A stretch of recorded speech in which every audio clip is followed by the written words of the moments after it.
خواجه در را برویم بربسته است.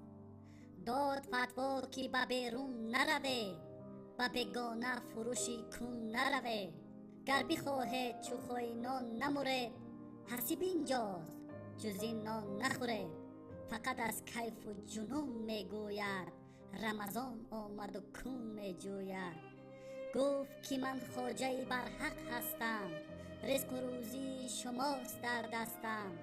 پدرش خوانده بودم گولم زد، شب تنهایی چی سخت نولم زد. ویروسی عشقی او کرد شب اثرم، لیک از ویروسی نو در خطرم. من ندانم که چی آمد بسرم، دیگر اقبال نیم ما چخرم.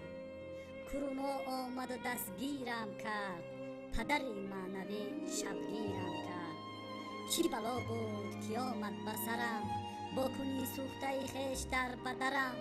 این چی در دست گلوگیرم کرد، عاقبت خواجه بر خود گیرم کرد.